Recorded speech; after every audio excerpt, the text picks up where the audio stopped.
Okay, let's start then. Okay. Oh, yes. Uh, with the non-technical, can you introduce yourself? Okay. My name is Vibin Wilson, and I am from Kerala. I had did my BTech in Adishankara Institute of Engineering and Technology, and I have an 76% of marks percentage in BTech. And my father is an automobile mechanic, and my mother is a housewife. I have a sister. Her name is Vibin Wilson, and she is currently pursuing CA. Okay. Your aggregate percentage you told? 76. Yeah, you told right. Okay. Ah, yes, I told. Okay then. Why do you want to join merchant navy? Okay, because I love to.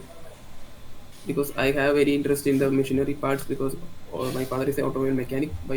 From childhood onwards, I am seeing this engine parts, all that. So I have a passion in that. So that's why I'm joining merchant Navy.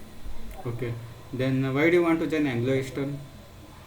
Because Anglo Eastern have a good infrastructure of college and they have a good shipping company. So if I join that institution, that they will give a good education for to me, and also I could grow in my life.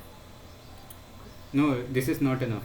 You have to say what all the means like means positive things about the Anglo Eastern. Means one thing, they have their own uniform. That means some of the colleges they don't even have their own means like uniform also. Then they Okay, provide the safety devices, which is a very good thing in the onboard ship for safety devices. That is the another thing. And the Anglo Eastern has a less waiting period than other shipping companies. Okay. okay, Less waiting period, and they also have an highest number of ships Anglo Eastern has. So these are the positive things which you have to mention. And and Anglo Eastern is the number one shipping management company in Asia.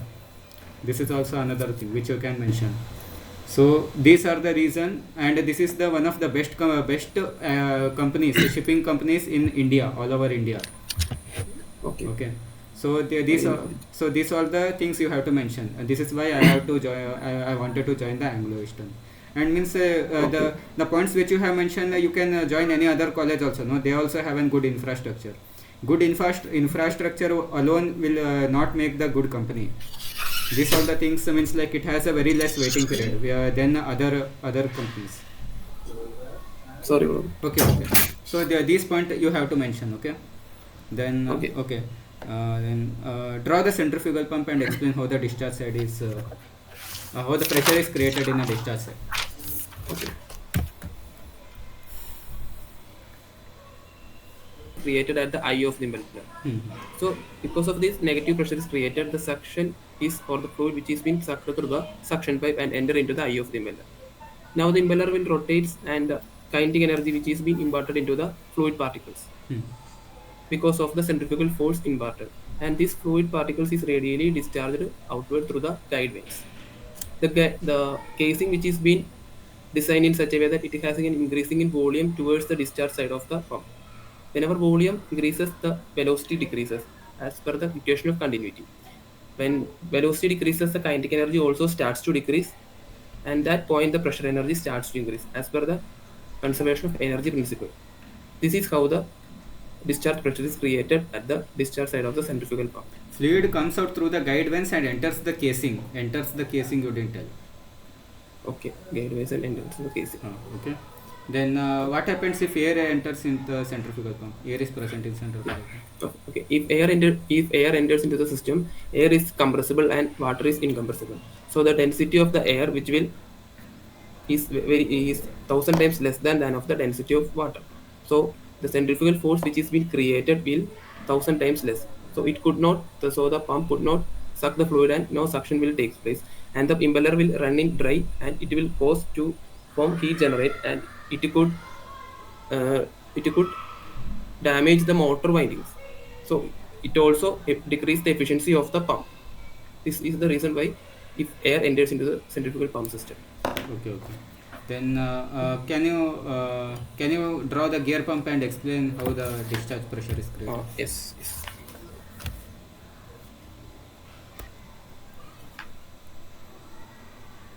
Uh,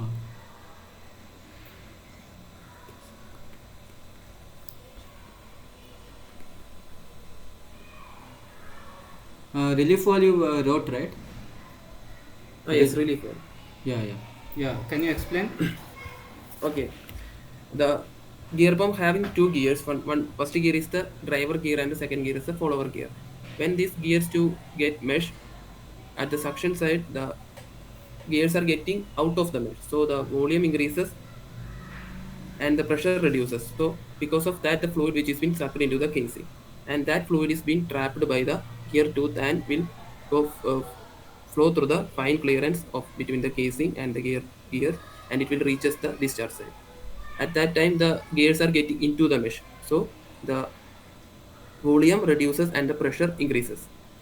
And this pressurized fluid is going through the discharge pipe, and this pressure is sensed by the relief valve, and if that pressure is higher than that of the predetermined safe pressure limit or more than that, it will release the excess pressure, and this is how the gear pump works.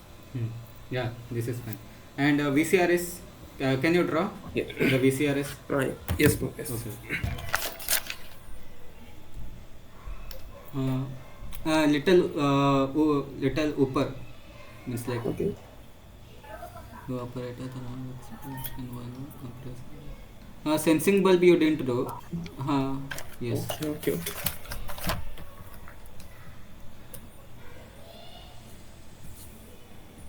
In dotted line you have to put the arrow and arrow mark and capillary. You can explain. Okay. The VCRS stands for Vapor Compression Refrigeration System, and it is a thermodynamic process to produce the cooling effect, and it consists of four stages. First stage is isentropic compression, second stage is isobaric condensation, third one is isenthalpic expansion, fourth one is isobaric evaporation. And I will start with compressor. In compressor, the low pressure, low temperature vapor refrigerant coming from the evaporator will get into the compressor, and it will get compressed into high pressure, high temperature, superheated vapor refrigerant. Now this high pressure, high temperature, superheated refrigerant will enter into the condenser, and where it will convert into high pressure, slightly lower temperature, saturated liquid refrigerant. It will absorb the heat. It will absorb the heat isobarically. Then it will converts into the high pressure, slightly low temperature, saturated liquid. Okay. And the condenser is a heat exchanger which will absorb the heat from the refrigerant by circulating the seawater in. So after that, yes, is it okay now? Yes. Okay. Then after that, it will this high pressure, high temperature liquid refrigerant will passes through the dryer. In dryer, where the moisture is removed using silica gel. After that, this high pressure, high temperature liquid refrigerant will passes through the thermostatic expansion valve. It acts like an orifice, and it will converts the refrigerant into low pressure, low temperature liquid plus vapor mixture refrigerant. Now this low pressure, low temperature mixture refrigerant will enter into the evaporator and absorb the heat from the refrigerator room, and it will convert into vapor state. To confirm that the vapor state is coming out of the evaporator, we are using sensible bulb, and if the refrigerant is temperature is more, so the sensible bulb will give a signal to thermostatic expansion valve through the capillary tube, and thus how it will open more and more refrigerant will flow into the evaporator, and this cycle continues, and this is how the VCR cycle works. A sensing bulb, you have to say sensible bulb, not. It is not a sensible bulb, it is sensing bulb. Sensing bulb. Yeah, okay. Rest all is fine. Okay. What happens if the temperature measured by the sensing bulb is less? The orifice will close, and no more refrigerant will allow it to flow from the thermostatic expansion valve. Okay. What is the temperature of the evaporator in domestic refrigerator? Okay, it will depend upon the refrigerant we use. Yes. And temperature of condenser? It is also about the refrigerant we use. Depends on the refrigerant we use. You should tell that. Okay. Then list of boiler mountings and explain each. Everything. Okay. The boiler have some mountings that are: first one, safety valve; second one, air purge valve; heat check valve; safety valve. The steam stop valve, and boiler blowdown valve, scum blowdown valve, and steam pressure gauge, gauge glass, fusible plug, and the low water level shutdown. First, I will start with safety valve. The safety valve, which is used to remove the excess pressure which has been created inside the boiler. Basically, in a boiler having two safety valve, which will works on the 0.5 bar. The second one is the air purge valve. Air purge valve, which is used to release the air at the time of filling water into the feed water into the boiler, and also provide to prevent implosion by at the time of emptying the boiler. The third one is feed check valve. The feed check valve is a non-return type valve. It is used to fill the water into the boiler using feed pump. And the steam stop valve, which is used to regulate the flow of steam from the boiler to the main steam pipe. So any repairing work is going, so we can shut off it at our required time. The next one is scum blowdown valve. The scum means the floating debris. So removing that from the surface of the water in the steam drum, it is called as scum boiler blowdown valve. And then next one is the boiler blowdown valve. The boiler blowdown valve, which is used to expel the rust material, sand, mud particles from the water drum, is called as boiler blowdown valve. And the steam pressure gauge, which is used to measure the steam pressure inside the boiler, and the gauge glass, which is used to measure at what level the water is present inside the boiler. The low water level shutdown, which is used to shut down or cut off the fuel in the boiler when the water level goes below the safe limit. And the fusible plug also used to cut off the fuel when the water level goes below the safe limit. Yes. And safety devices of auxiliary engine. The safety devices of auxiliary engine are: first one, low boil low pressure alarm and trip, high jacket water temperature alarm and trip, overspeed trip, exhaust valve, crankcase relief valve, and high exhaust gas temperature. Yes. Then explain everything. Okay. First one, lube oil low pressure alarm and trip. Whenever the lube oil pressure goes below the safe limit, so at that time the lubrication will not take place. So to save the engine, we are cut offing the engine. Second one is the high jacket water temperature alarm and trip. Whenever the jacket water temperature increases drastically, so that time the temperature accumulated in the cylinder space will increase. So it could damage the cylinder by overheating. To avoid this damage, we are using the high water temperature jacket water temperature trip. So jacket water temperature trip is followed by alarm and trip will take place. High motor overspeed trip. Okay, overspeed trip, which is used to trip the auxiliary engine whenever the speed of the engine go higher than the predetermined value. The next one is the crankcase relief valve. Whenever the pressure increases in the crankcase region, this pressure is reduced by using crankcase relief valve. This is a spring operated valve. It will lift the spring and it will release the valve. It will release the pressure and it will come back to its original position. Next one is the high exhaust gas temperature alarm. So this alarm is used to know that the exhaust is having higher temperature because of poor scavenging. So it could damage the head particles or cylinder head. So to avoid this, we are using this alarm. Okay. Then I explain the compressor safety devices. List and explain. The compressor safety devices are lube oil, low pressure alarm and trip. Next one, bursting disc, fusible plug, water no flow trip, water high temperature trip, motor overspeed trip, motor overload trip. Okay. Explain. The lube oil low pressure alarm and trip, which is used to mention that whenever the lube oil pressure reduces than the safe limit, this trip will first of all it will give an alarm and then it will trip the compressor for safety device to save the compressor. The next one is the bursting disc. The bursting disc, which is used to release the excess pressure which is created in the intercooler and aftercooler. So by release, it is a permanent damage. It will burst and release all the pressure inside that. And the fusible plug, which is used at the discharge side whenever the air temperature gets higher, so this pressure need to be removed by melting of the fusible plug, this high pressure is being reduced or released. The next one is water no flow trip. The water no flow trip means that the pump which is attached with the intercooler is not working properly, so heat will accumulate in the cylinder space. To avoid this, and it will cause damage to the cylinder. To avoid this damage, we are using no flow trip. Then it will trip the compressor. Next one is the water high temperature trip. The water high temperature trip, if the intercooler is choked or it couldn't get enough sufficient fluid to release the heat, it will trip the compressor to save it. Yes. And the next one is motor overload trip. The motor overload trip, which means whenever the motor takes a large amount of current, so it could damage the motor windings. To avoid that damage, we are using motor overload trip. Yes.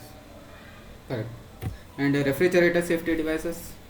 The refrigerator safety devices are LP cutout and cut-in, HP cutout, relief valve on condenser, oil heater, lube oil low pressure, alarm and cutout, and the master solenoid valve. Okay. The lube oil low. Okay. The LP cutout which is used to. You listed everything. Yes. Oil heater you told.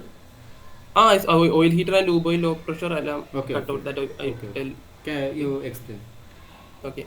The LP cutout which is used at the suction side, whenever the pressure drops at the suction side, this LP cutout will cut out the compressor. And HP cutout which is used whenever the pressure increases at the discharge side, this HP cutout will cut out the compressor. And the relief valve in the condenser which is used to release the excess pressure which is created inside the condenser.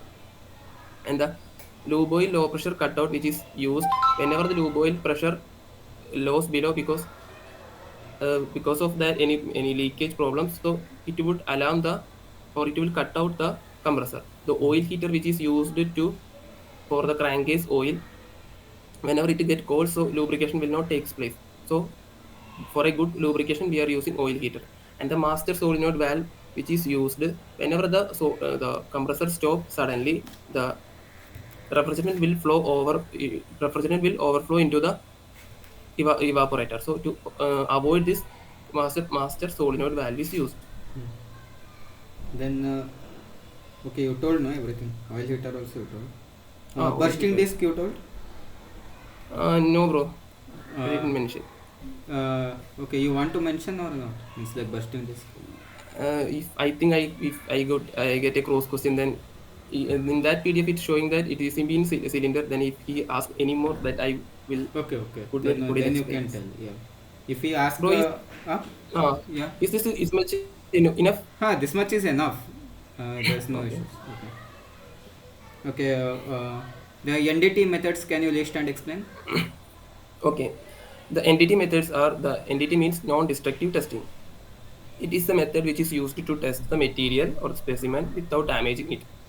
The first one is visual inspection, second one is magnetic particle testing, third one ultrasonic testing, and the fourth one the radiography, and the fifth one the Spectroscopy and thermal testing. yes, yes, bro. You I can don't go through that. Okay, don't worry. Only 4 you tell. 4 you mention and 4 you explain. That is okay. better. Okay. Okay. Only 4 you can explain. Okay. First one is the visual inspection. By visual inspection method, we use the magnifying, the microscopic lens and the bare eyes, which is used to inspect the specimen and to find out any cracks is present or not. The magnetic particle testing, which is used on the ferromagnetic materials. First of all, we will apply the magnetic particles onto that specimen and will give electricity onto that specimen. So that now will act as an electromagnet. And if the electric flux will leak in the region where the discontinuities are present. So that's how we can identify where the crack is present. The next one is ultrasonic testing. The ultrasonic testing method, which is using the ultrasonic sound waves, which is having frequency more than 20 kilohertz.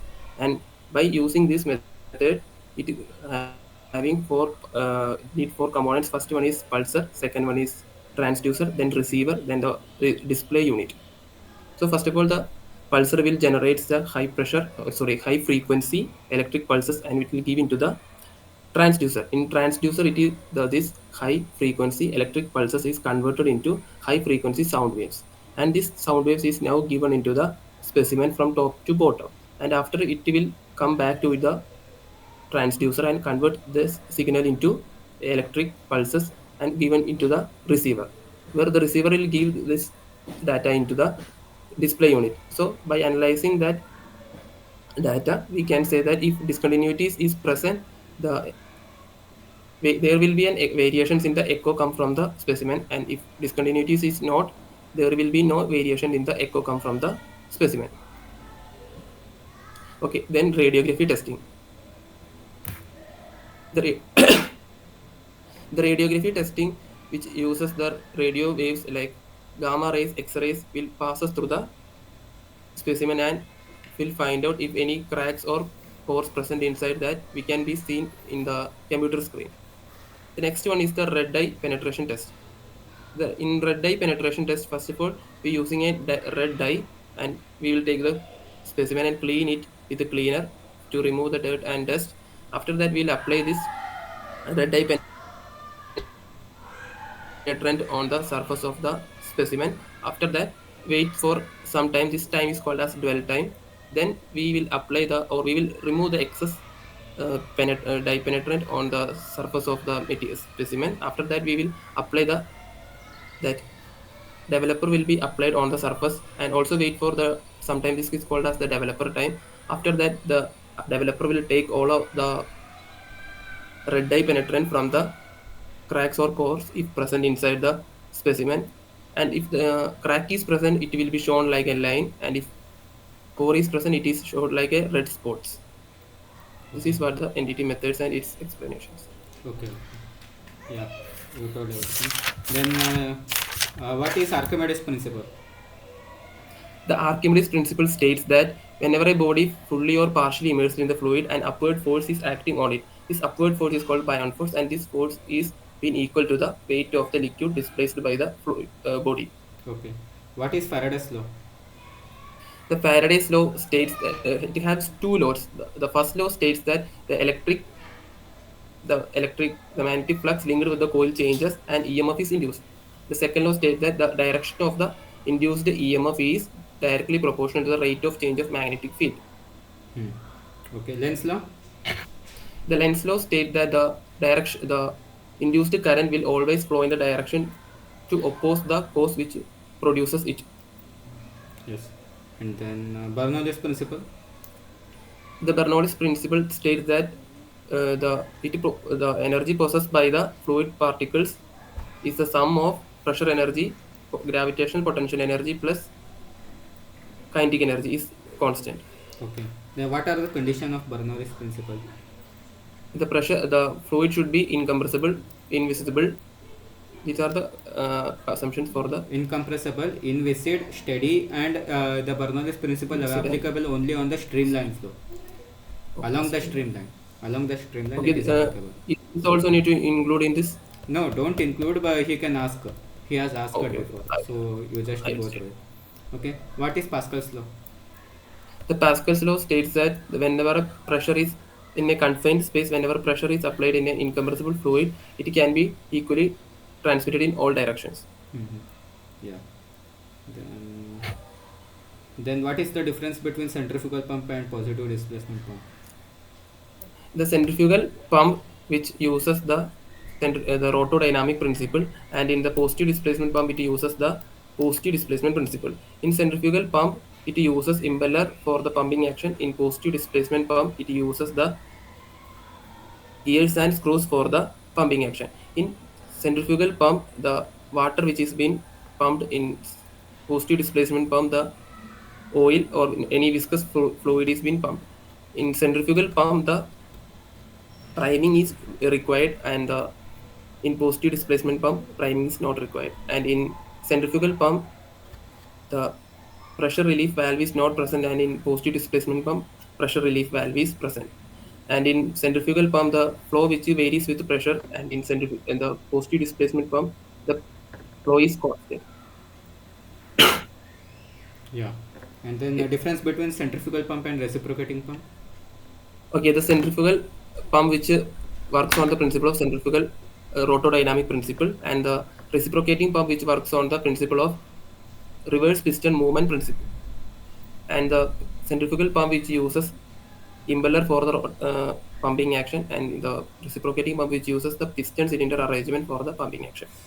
In the centrifugal pump, it need priming. For reciprocating pump, priming is not required, and in centrifugal pump, the maintenance is very less, and for reciprocating pump, the maintenance is very high, and the efficiency of the centrifugal pump is very high, and the efficiency of this reciprocating pump is very low, and the flow rate which is constant in centrifugal pump, in the flow rate which is being non-constant in reciprocating pump. Flow rate is fluctuating in reciprocating pump. So to make it Okay. a constant flow rate, we will use the air blower. Air blower is used Okay. in reciprocating pump, and air blower is not used in centrifugal pump. You can add one more point. Okay. Okay. The difference I'll between check. 4-stroke and 2-stroke. Okay, the two-stroke engine, which to complete one whole cycle, the it requires two strokes that include the suction, compression, power, and exhaust. In four-stroke engine, to complete the whole cycle, it requires four strokes: suction, compression, power, and exhaust. In two-stroke engine, the camshaft and the crankshaft have a speed ratio of 1:1, and the speed ratio in the four-stroke engine is 1:2. The camshaft and the crankshaft, which is being connected in the two-stroke engine using belt drive or chain drive, is given because it having same speed. In four-stroke engine, the camshaft and crankshaft, which is being connected using timing gears because it is having different speeds. And in two-stroke engine, the crankshaft rotate only once to complete one cycle, and in four-stroke engine, the crankshaft rotate twice to complete one cycle. In the in two-stroke engine, it uses a lighter flywheel because it has only one idle stroke. In four-stroke engine, it uses a heavier one because it having three idle stroke. And the torque produced is very less irregular in two-stroke engine, and the torque produced is very more irregular in four-stroke engine. In two-stroke engine, it having a very simple design, and the four-stroke engine having it is a complex design. Okay. Sorry. Okay. Then difference between the reciprocating pump and gear pump. Okay. The reciprocating pump, it uses the piston reverse piston movement principle, and in the gear pump it uses positive displacement principle, and in reciprocating pump it uses the piston cylinder arrangement for the pumping. In gear pump it uses the rotary gears is used for pumping, and in reciprocating pump the relief valve is not given, and gear pump it is the relief valve is given, and in reciprocating pump it is having a fluctuation in the flow, and in gear pump there is no fluctuation, it have a constant flow. And for reciprocating pump it require more space, and the gear pump require less space, and the maintenance for the reciprocating pump is very more, and the maintenance for the gear pump is very less. Okay. Then what is reflection and refraction? The bouncing back of the light is called as reflection, and the reflection and the normal and the reflected line will be in a same plane, Hmm. lies in same plane. Okay. Refraction. The the refraction, it is the bending of the light from one medium to another medium. When light travels from one medium to another medium. Okay. When light travels from one Ah, medium to another medium. okay. If a refrigerant absorbs the heat in the room, then how does the evaporator cools the room? Okay, whenever the latent heat of evaporation of the refrigerant should be considered here, because the whenever it have a higher latent heat of evaporation, it could uh, collect, or it could absorb more amount of heat from the refrigerator room. And also we are using a fan here to circulate the cool air, so this is how the cooling effect is taking place in the evaporator. What is bursting disk, and what is its working, and what is the pressure and temperature of it? Okay, the bursting disk, which is used to release the excess pressure which is created by bursting that disk. So it is a permanent damage, and the pressure and the temperature which can be given by the manufacturer of the bursting disk. Hmm. Okay. And what will be the pressure? What is the pressure of the bursting disk? And Which is it common. will be given by the Yeah, it will be given, but the pressure of the bursting disk commonly which is maintained on board is 1.5 times the working pressure. So this he will not ask. If he asks means pressure is 1. 1.5 times the working pressure of the fluid means whatever will be there. Yeah, you can tell like that. But temperature is depends on the material we use bursting disk, material which it is made of. Should And I also say that for pressure, this it is depends upon the manufacturer? yeah, you I can need tell to that. tell this Yeah, 1.5. yeah, you can tell that it depends on manufacturer. That is better. Okay. And what will be the temperature of fusible plug? What it is made of? Fusible plug. It is, if it is made of tin, then it have a temperature melting temperature of 234. Hmm. And tin or it is made up of lead? It also having a this range 232. Yeah, means generally the lead and it is made up of lead or tin, and the temperature will range will be 229 degrees Celsius to 232 degrees Celsius. I have seen in Google, so you can mention that. Okay, if he asks, he will not ask. And then uh, what are the refrigerant used on board ship? Okay, normally in this time you are the R134A tetrafluoroethane which is used, and R404A freon which is being used, and R407 which is being used, that is a mixture of difluoroethane, pentafluoroethane, and Mhm. tetrafluoroethane. Okay, and state the law of thermodynamics. The thermodynamics have 4 laws. First one is the zeroth law, then the third law. First I will tell with zeroth law. The zeroth law states that when a body A and body B are in thermal equilibrium, and then the body B and body C are also in thermal equilibrium. Now the body A and body C will come to in thermal equilibrium. Mhm. The first law of thermodynamics states that the energy neither can create be neither the energy can neither be created nor be destroyed. It can be transformed from one form to another form. Mhm. The second thermodynamics law states that it having 2 laws. First one is the Kelvin Planck's law, and second one is the Clausius law. Mhm. And the Kelvin Planck's law states that it is impossible to construct a device or an engine whose sole purpose is to convert the heat energy into work done. And the Clausius statement can be given that it is impossible to construct an device or an engine to convert the heat from colder region to an hotter region without an external reference or external Transfers the agent. heat from low temperature reservoir to high temperature reservoir without any external agent. External agent. Okay. Hmm. The fourth, Transfers the the heat. That fourth you should tell. transfers the heat. I will.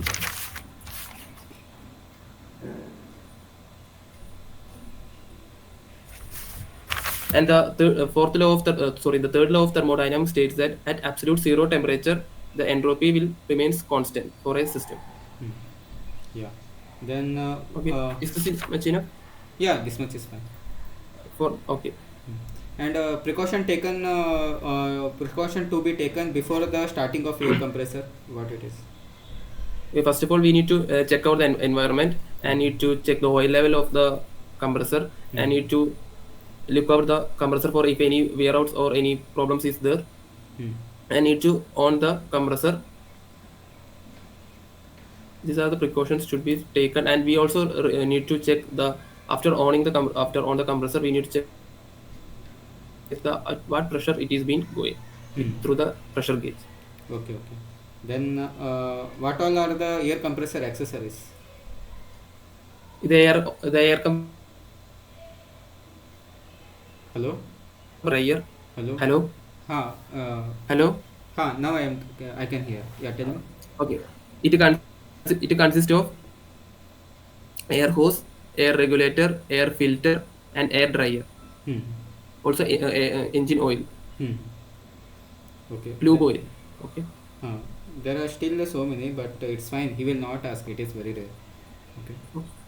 Then Okay. I studied only 5 to 6. yeah, it's fine. This much is enough, I guess. Everything you told. There is nothing to be improved, I guess. Okay. Yeah. Okay, bro. Bro Tomorrow. is having with my answer. Is it having any high speed or very low speed? No, Any this is problem with proper. my answering? This is proper. You This you is just good. ensure that you tell each and every point clearly. You are doing that. It doesn't depends on speed and all. Okay, okay, And you are telling very good. okay, There is nothing to be improved, I guess. okay, Okay, bro. Okay. Thank you. okay.